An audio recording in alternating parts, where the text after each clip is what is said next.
Sandro Botticelli. In Leonardo's treatise on painting, only one contemporary is mentioned by name, Sandro Botticelli. This preeminence may be due to chance only, but to some will rather appear a result of deliberate judgment, for people have begun to find out the charm of Botticelli's work, and his name, little known in the last century, is quietly becoming important. In the middle of the 15th century, he had already anticipated much of that meditative subtlety which is sometimes supposed peculiar to the great imaginative workmen of its close. Leaving the simple religion which had occupied the followers of Giotto for a century, and the simple naturalism which had grown out of it, a thing of birds and flowers only,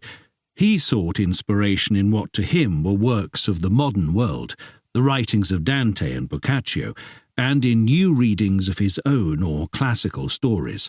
or, if he painted religious subjects, painted them with an undercurrent of original sentiment which touches you as the real matter of the picture through the veil of its ostensible subject. What is the peculiar sensation? What is the peculiar quality of pleasure which his work has the property of exciting in us, and which we cannot get elsewhere? For this, especially when he has to speak of a comparatively unknown artist, is always the chief question which a critic has to answer. In an age when the lives of artists were full of adventure, his life is almost colourless.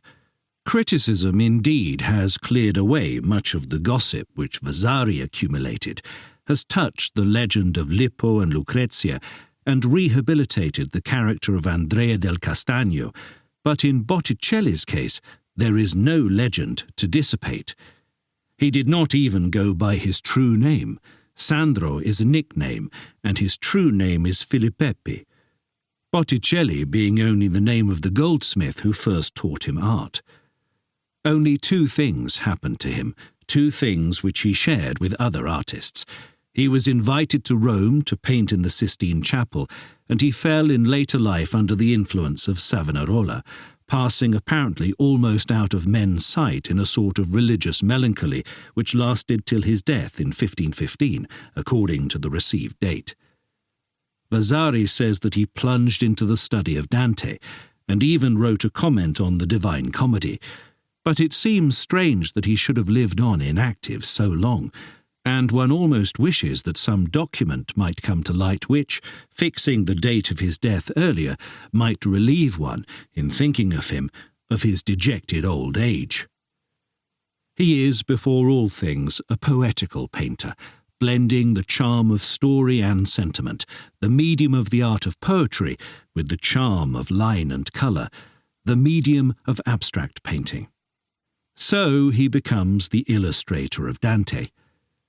In a few rare examples of the edition of 1481, the blank spaces left at the beginning of every canto for the hand of the illuminator have been filled, as far as the 19th canto of the Inferno, with impressions of engraved plates, seemingly by way of experiment, for in the copy in the Bodleian Library, one of the three impressions it contains has been printed upside down and much awry in the midst of the luxurious printed page.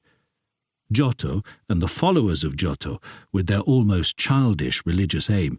had not learned to put that weight of meaning into outward things, light, colour, everyday gesture, which the poetry of the Divine Comedy involves. And before the 15th century, Dante could hardly have found an illustrator. Botticelli's illustrations are crowded with incident, blending with a naive carelessness of pictorial propriety three phases of the same scene into one plate. The grotesques, so often a stumbling block to painters who forget that the words of a poet, which only feebly present an image to the mind, must be lowered in key when translated into form, make one regret that he has not rather chosen for illustration the more subdued imagery of the Purgatorio. Yet in the scene of those who go down quick into hell, there is an invention about the fire taking hold on the upturned soles of the feet, which proves that the design is no mere translation of Dante's words, but a true painter's vision. While the scene of the centaurs wins one at once, For, forgetful of the actual circumstances of their appearance, Botticelli has gone off with delight on the thought of the centaurs themselves, bright small creatures of the woodland, with